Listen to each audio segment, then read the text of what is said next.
चलिए आज हम पढ़ते हैं प्रोनाउन। प्रोनाउन जो कि बहुत इंटरेस्टिंग टॉपिक है, एग्जाम के व्यू से बहुत अच्छा टॉपिक है प्रोनाउन और मजेदार है, आपको समझने में आसानी मिलेगा। एसएससी को जो एग्जाम होता है, एसएससी का एग्जाम, उसमें इससे क्वेश्चन एक दो जरूर रहता है कॉमन ईयर से।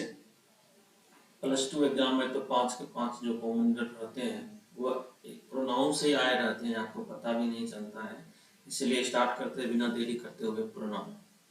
चलिए हेडिंग देंगे प्रोनाउन। देखेंगे बाबू, प्रोनाउन दो शब्द से मिलकर बना है, एक प्रो शब्द से मिलकर बना है, एक नाउन शब्द से मिलकर बना है। क्या प्रो मतलब होता है के बदले में, के बदले में। नाउन मतलब नाम, मालूम है सबको, अर्थात नाम के बदले में जो शब्द आएगा उसको ही प्रोनाउन कहते हैं। एक यहाँ पर लिखेंगे डिफिनेशन उसका, a word at the place of noun is called, कहता है वैसा शब्द जो नाउन के बदले में आया है उसी को हम प्रोनाउन कहेंगे। एग्जाम्पल देखो कौन कौन सा नाउन के बदले में आता है, ही देख लो, सी, ईट, दे, etc कर लो। A word used at the place of noun is called pronoun। कोई दिक्कत, नाम के बदले में जो शब्द आएगा या यूज होता है उसको प्रोनाउन कहते हैं। अब कहोगे सर कैसे आता है, हाउ, क्यों आता है, और क्या हम नाउन को पुनरावृत्ति नहीं कर सकते, मतलब नाउन ही नहीं दे सकते हैं। तो सुनेंगे ध्यान से, पहले हम देखेंगे ये कैसे आता है, हाउ कैसे आता है। मान लो हम किसी से बात करते हैं, पहला नंबर वो हमारा नाम लेके बात नहीं कहेगा, या तो आप कह के बात करता है या उसके लिए हम उसका नाम नहीं ले सकते हैं, मतलब बात करते हैं उस समय काम को आसान करने के लिए, और सेंटेंस ऑड भी लगता है। अच्छा ये तो हो गया। अब मान लो अगर हम किसी से बात करते हैं, ठीक है, तो किसी के बारे में बात करते हैं, जैसे कि मान लीजिए कि हम कहते हैं कि राम एक पागल लड़का है, ठीक है, तो राम एक पागल लड़का है, उस समय तो हम नाम उसका बोल देते हैं क्योंकि वो नहीं है। अगर वो दिख गया हमको तो हम उसका नाम नहीं लेंगे, क्या कहेंगे, वह पागल है। तो वह पागल है तो वह प्रोनाउन हो गया, ठीक है। अगर वह सुन लेगा राम तो बोलेगा हाँ हम पागल हैं, बोलो क्या काम है।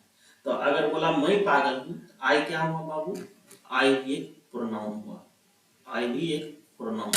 इसीलिए ये कैसे आता है आपको समझ में आ गया। अब देखो बाबू ये क्यों आता है, ये आता है किसी कार्य को आसान बनाने के लिए, किसी कार्य को आसान करने के लिए प्रोनाउन का प्रयोग करते हैं। एग्जाम्पल देखो, मैं अभी पढ़ा रहा हूँ तो विद्यार्थी लोग होंगे वो गुड मॉर्निंग कहेंगे, 3-4 विद्यार्थी 10 विद्यार्थी गुड मॉर्निंग कह देंगे, कोई विद्यार्थी 2-3 बार गुड मॉर्निंग बोल देता है। तो हम सबके लिए प्रयोग करेंगे, अगर नाम लेने लगेंगे तो 15 से 20 मिनट हमको नाम लेने में लग जाएगा, टाइम वेस्ट हो जाएगा। टाइम को बचाने के लिए हम प्रोनाउन का इस्तेमाल करेंगे और कहेंगे आप लोगों का मेरा नमस्कार, गुड मॉर्निंग। जैसे आप लोगों बोलेंगे ना तो उसको लगेगा हमको भी सर बोले, उसको लगेगा उसको भी हमको भी सर बोले, ठीक है, समझ गए। इसीलिए हम प्रोनाउन का प्रयोग करते हैं। अगर दूसरा एग्जाम्पल ले लो, अगर मान लो मोदी जी का भाषण चल रहा है, तो मोदी जी का भाषण चल रहा है तो वहाँ लाखों लाखों संख्या में भीड़ रहता है। तो मोदी जी अगर नाम से भाषण स्टार्ट करेंगे, कहेंगे कि मान लो कि फलना यादव का मेरे भाषण में स्वागत है, बच्चा यादव का मेरे भाषण में स्वागत है। अगर नाम लेने सबका नाम वो लेने लगेंगे तो पता चलेगा कि मोदी जी का ऊपर का टिकट कट जाएगा लेकिन भाषण पूरा नहीं हो पाएगा। तो मोदी जी क्या बोलते हैं, भाई एवं बहनों आप लोगों का मेरे भाषण में स्वागत है, कहते हैं आप लोगों का, तो सबको लगता है हमको भी कहे, सबको पता चलता है हमको भी कहे उसको भी कहे। तो किसी कार्य को आसान बना दिया प्रोनाउन का प्रयोग करते हुए, इसीलिए प्रोनाउन का प्रयोग किया जाता है। आपको समझ में आ गया होगा। चलिए तीसरा पॉइंट का प्रयोग करते हैं नाउन। क्या हम नाउन का पुनरावृत्ति नहीं करते हैं? देखो बाबू नाउन का पुनरावृत्ति कर सकते हो लेकिन सेंटेंस बहुत खराब लगेगा, बहुत ऑड लगेगा, बहुत ज्यादा ऑड लगेगा। तो तो नाउन तो हम किसी सेंटेंस को ब्यूटी मतलब सुंदरता देने के लिए हम नाउन का प्रयोग नहीं करके प्रोनाउन का प्रयोग करेंगे। जैसे एग्जाम्पल हम बोलते हैं, राम एक पागल लड़का है। राम के पिता ने राम से उबकर राम को मारा और राम अपने कमरे में रो रहा है।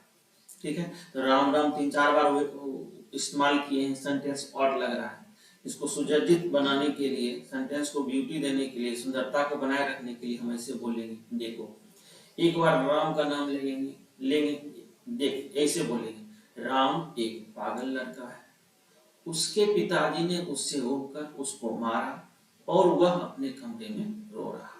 देखो, ये सेंटेंस बहुत सुसज्जित लग रहा है और सुंदरता भी है और बोलने में भी आसानी हो रहा है और देखने में और भी नहीं लगता है। तो हम क्या किए, प्रोनाउन का इस्तेमाल किए, राम के बदले में ही का इस्तेमाल किए। नाउन का पुनरावृत्ति तो नहीं किए ना, अच्छा लगता है सेंटेंस। अगर इससे भी समझ नहीं आता है, सिंपल उदाहरण आपको बताते हैं। अगर मान लो आपको हम बोले गाय का निबंध लिखिए, ऐसे लिखिए, तो आप बोलते हैं दी काउ, एक बार बोलते हैं, उसके क्या इस्तेमाल करते हैं, she eats grass, she milk, she gives milk, ऐसे बोलते हैं ना। कि दी काउ लगाते हैं, नहीं लगाते हैं। अब आपको समझ में आ गया हम एक बार नाउन का प्रयोग करते हैं, प्रोनाउन का इस्तेमाल क्यों करते हैं, आपको इस्तेमाल पता चल गया। ठीक है, चलिए एग्जाम्पल एक और यहाँ पर लिख देंगे। जैसे हम लिख देंगे यहाँ पर, राम इज ए डांसर, तो बाबू राम के बदले में हम का इस्तेमाल करेंगे, क्या, ही इज ए डांसर। आपको समझ में आ गया होगा। चलिए नेक्स्ट,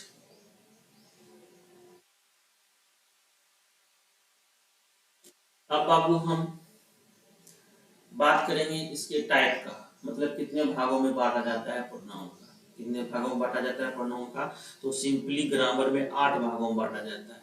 कौन कौन सा, तो एक सेंटेंस, यहाँ सेंटेंस एक वर्ड इस्तेमाल करेंगे, प्राइड रीड। एक अमेरिकन कंपनी का नाम है प्राइड रीड। इससे आपको आसानी होगा समझने में। कैसे, यहाँ पर अकॉर्डिंग टू यूज लिखेंगे, यहाँ पर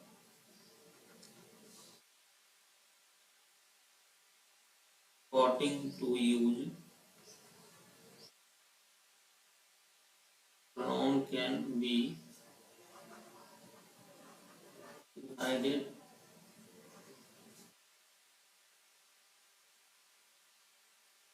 एट पार्ट्स।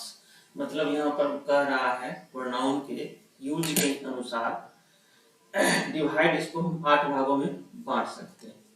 कितने भागों में बांट सकते हैं, 8 भागों में बांट सकते हैं। कौन कौन, पी से देखो पर्सनल, आर से रिफ्लेक्सिव, आई से इंडिफिनिट, डी से डिमोन्स्ट्रेटिव, ई से एम्फैटिक, आर से रिलेटिव, आई से इंट्रोगेटिव, डी से डिस्ट्रीब्यूटिव। डिस्ट्रीब्यूटिव प्रोनाउन बहुत आसान है। ठीक है, आप इसको, आप कहोगे कि इसका हिंदी प्रोनाउन का क्या होता है, इसका हिंदी सर्वनाम होता है, उसको कोई लेना देना नहीं है। आप कहोगे सर हिंदी में तो 6 ही प्रकार के होते हैं, बिल्कुल सही, आपका कहना बिल्कुल सही है। कौन कौन सा होते हैं, निश्चयवाचक, अनिश्चयवाचक, संबंधवाचक, प्रश्नवाचक, अनिश्चय संबंधवाचक और निजवाचक सर्वनाम और पुरुषवाचक सर्वनाम। टोटल कितना हो गया, 6 प्रकार का हो गया। ठीक है, उससे हमको लेना देना नहीं है, हमको आप इंग्लिश में हमको पढ़ना है, ग्रामर में पढ़ना है।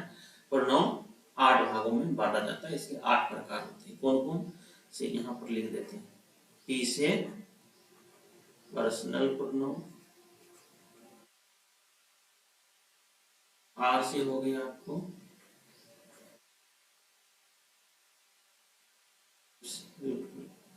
रिफ्लेक्सिव प्रोनाउन, आई से हो गया इंडेफिनिट प्रोनाउन,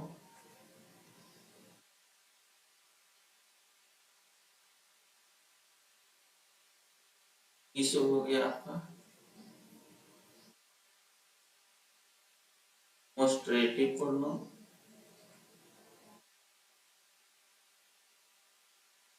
ई से हो गया आपका एम्फैटिक,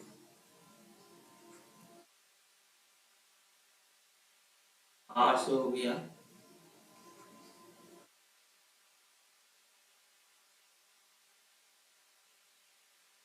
रिलेटिव,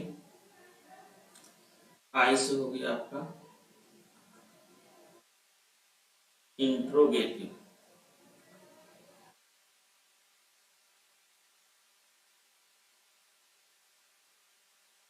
इंट्रोगेटिव प्रोनाउन। और डी से हो गया आपका डिस्ट्रीब्यूटिव प्रोनाउन। फिर से बता देते हैं आपको। पी से पर्सनल प्रोनाउन, आर से रिफ्लेक्सिव प्रोनाउन, आई से इंडेफिनिट प्रोनाउन, डी से डेमोन्स्ट्रेटिव प्रोनाउन, ई से एम्फैटिक प्रोनाउन, आर से रिलेटिव प्रोनाउन, आई से इंट्रोगेटिव प्रोनाउन और डी से डिस्ट्रीब्यूटिव प्रोनाउन। टोटल कितने हो गए बाबू? 8 भाग में इसको बांटते हैं। हम बारी बारी से एक एक करके देखेंगे, ठीक है। चलिए नेक्स्ट, पहला देखेंगे पर्सनल प्रोनाउन। ये क्या होता है? पर्सनल प्रोनाउन क्या होता है बाबू रे? पर्सनल मतलब क्या होता है? निजी, प्राइवेट, खास। पर्सनल मतलब खास, मतलब वैसा प्रोनाउन जो किसी नाउन के बदले में विशिष्ट रूप से प्रयुक्त होते हैं, उसके नाउन के लिए, खास नाउन के लिए आए होते हैं, उसको ही हम पर्सनल प्रोनाउन। फिर से सुनेंगे, वैसा प्रोनाउन जो किसी नाउन के बदले में विशिष्ट रूप से प्रयुक्त होते हैं, उसको ही हम पर्सनल प्रोनाउन कहते हैं। कोई दिक्कत नहीं, सबका अपना अपना होता है और किसी कोई हस्तक्षेप नहीं करता है, सबका अलग अलग होता है और अपना होता है, निजी होता है, तो उसके लिए ही प्रोनाउन आएगा, कोई किसी का इंटरफेयर नहीं करेगा, ठीक है। देखो पर्सनल, पर्सनल से पता चलता है पर्सन, तो पर्सन कितने टाइप के होते हैं बाबू? 3 टाइप होते हैं ना, 3 टाइप के। कौन को? तो फर्स्ट पर्सन, सेकंड पर्सन,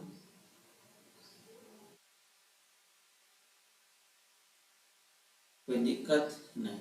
तो यहाँ स्टार लगा के हम देखेंगे, सब पर्सन का अपना अपना पर्सनल प्रोनाउन होता है, यहाँ से पता चल जाएगा आपको। लिखेंगे personal, personal pronoun stands 3 persons, 3 persons होते हैं, स्टैंड्स होते हैं, ठीक है। कौन कौन सा? हम यहाँ देखिए। फर्स्ट पर्सन बाबू रे, फर्स्ट पर्सन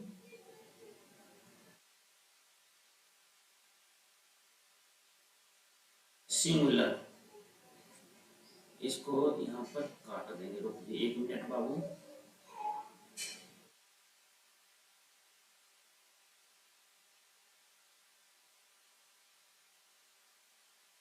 चलिए फिर से हम देखेंगे,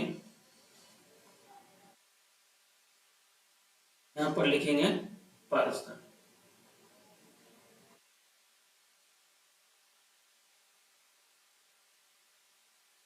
सब्जेक्टिव, सब्जेक्टिव केस लिखेंगे, यहाँ पर objective case,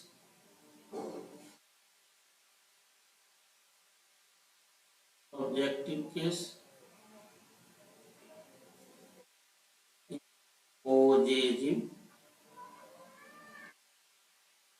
adjective, ADJ short form लिख देते हैं।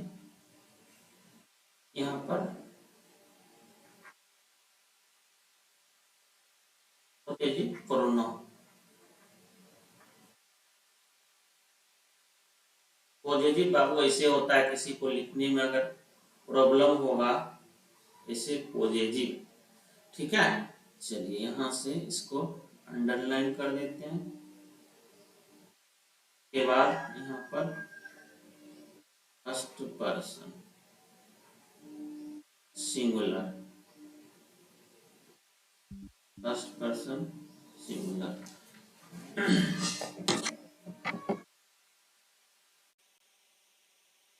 फर्स्ट पर्सन सिंगुलर,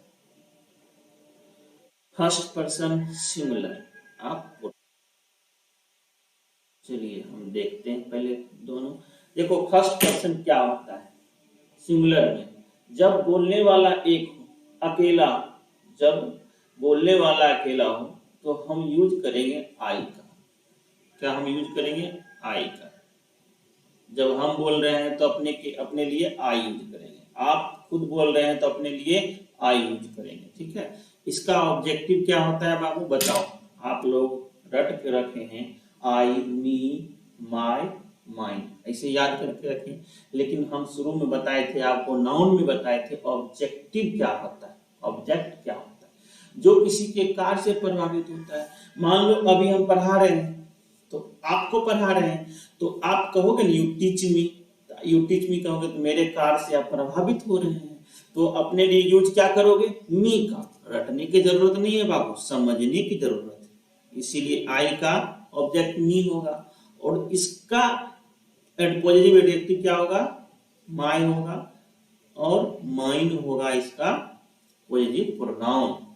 प्लुरल देखो, फर्स्ट पर्सन का प्लुरल फॉर्म, जब बोलने वाला एक से अधिक हो, जब बोलने वाला एक से अधिक हो, उसके लिए हम वी का इस्तेमाल करेंगे, डब्ल्यू वी का इस्तेमाल करेंगे। इसका अस हो जाएगा ऑब्जेक्टिव, आवर हो जाएगा आपका एडजेक्टिव, आवर्स हो जाएगा आपका पॉजिटिव प्रोनाउन। सेकेंड पर्सन बात करेंगे,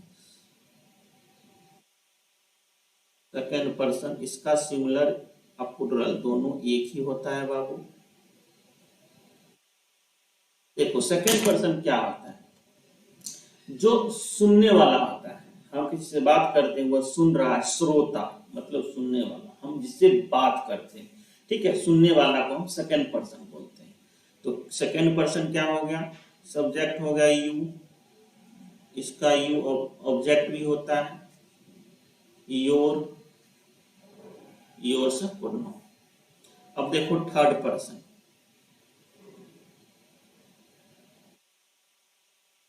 third person singular, third person singular बाबू रे, जिसके बारे में हम बात करते हैं, ऐसे व्यक्ति या वस्तु का बोध होता है जिसके बारे में हम बात करते हैं। थर्ड पर्सन, उसको हम थर्ड पर्सन बोलेंगे, नहीं जैसे whom, about, we are talking, जिसके बारे में हम बात करते हैं अबाउट, उसको हम थर्ड पर्सन बोलेंगे। तो यहाँ पर लिखेंगे कि थर्ड पर्सन क्या होता है, ही, सी, इट, वन, कोई दिक्कत नहीं। चलिए इसका ऑब्जेक्टिव क्या होगा बाबू, इसका ऑब्जेक्टिव क्या होगा, तो ही का होगा ही, सी का हर, इट का वैसा रहेगा, और वन भी ऐसा रहेगा, कोई दिक्कत कोई चेंजिंग नहीं होगा। अब पॉजिटिव एडजेक्टिव में एडजेक्टिव क्या होगा, हिम का हिज हो जाएगा बाबू, हिज का हिज, HIS ही, हर का हर ही होगा, इट का होगा इट्स, और वन का होगा वंस, कोई दिक्कत नहीं। ठीक है, एसएससी के नहीं एयरफोर्स के एग्जाम में पूछा हुआ क्वेश्चन है बाबू, थोड़ा ध्यान से देखना कि वन का पॉजिटिव एडजेक्टिव क्या होता है। तो एग्जाम्पल में दिया रहेगा, कभी वंस ऐसे लिख दिया रहेगा, वंस ऐसे लिख दिया होगा, एक वंस पोस्ट ऑफिस एस वाला होगा वही सही होगा, और चौथा ऑप्शन में नो एरर रहेगा। तो बहुत सारे बच्चे वंस ये मार देते हैं, ऐसा नहीं, इसमें ऑपोस्ट्रोफी एस लगा रहेगा, वो होगा पॉजिटिव एडजेक्टिव।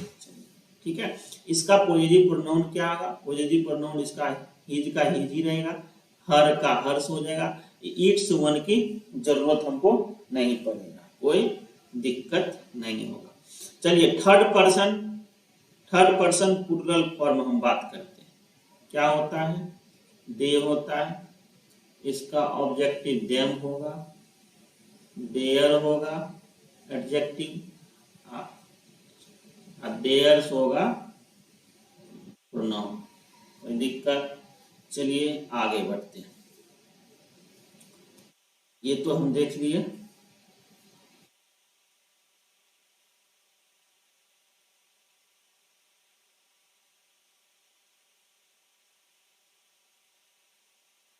चलिए पर्सनल प्रोनाउन का 3 स्टैंडर्ड्स पर्सन हम देख लिए, first person, second person, third person. तो यहाँ पर बाबू फर्स्ट पर्सन क्या था, बोलने वाला था, स्पीकर, ठीक है। सेकंड पर्सन क्या था, लिसनर।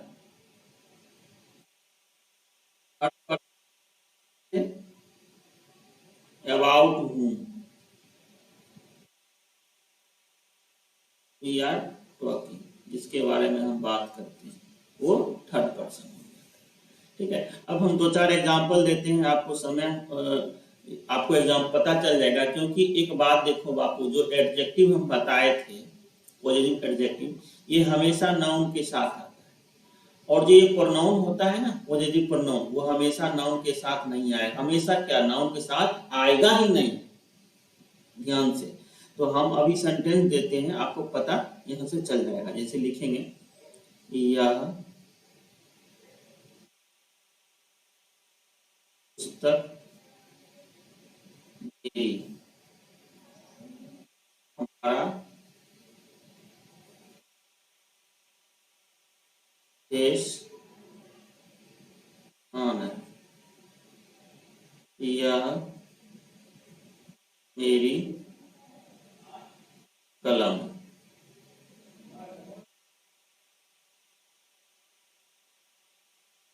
ठीक है। वह तुम्हारा,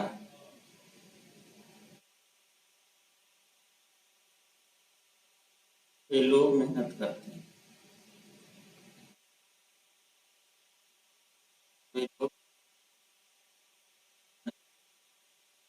ठीक है। चलिए, इतना सेंटेंस आप बनाइए। यह पुस्तक मेरी है, क्या लिखेंगे, दिस,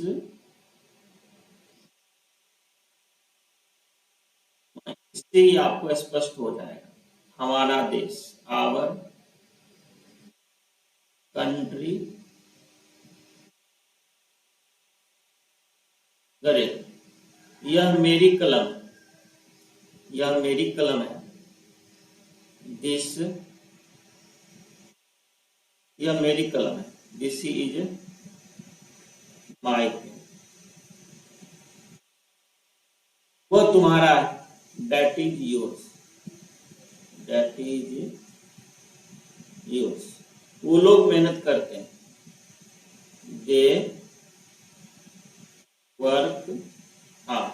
बाबू हम क्या बोले थे, दिस बुक इज माइन। तो माइन क्या हुआ, प्रोनाउन, इसके बाद नाउन का प्रयोग नहीं होगा तो नहीं हुआ है, सही है। आवर कंट्री, आवर एडजेक्टिव है और इसके बाद नाउन का प्रयोग हुआ है ना, देखो, इसलिए सही है। तो एडजेक्टिव के बाद नाउन कंपलसरी आएगा ही, बात ध्यान में रख लो। यह मेरी कलम है, दिस इज माई पेन। तो माई के बाद आया है ना, पेन आया है ना, पेन क्या हुआ, नाउन हुआ, और माई एडजेक्टिव है। वह तुम्हारा है, दैट इज योर्स। योर्स क्या है बाबू, प्रोनाउन है, इसके बाद नाउन का प्रयोग नहीं होगा, कभी नहीं। वो लोग मेहनत करते हैं, दे वर्क हार्ड। तो हम सीखे एक बात यहाँ से, एडजेक्टिव के बाद नाउन हमेशा आएगा, और प्रोनाउन पॉजिटिव प्रोनाउन होगा, इसके बाद नाउन का प्रयोग नहीं होगा। ठीक है, ध्यान से। तो उसका एग्जाम्पल भी देख लो, उसका एग्जाम्पल भी देख लो। जैसे कि एग्जाम्पल हम लिखे यहाँ पर, एग्जाम्पल लिखे हैं, माइन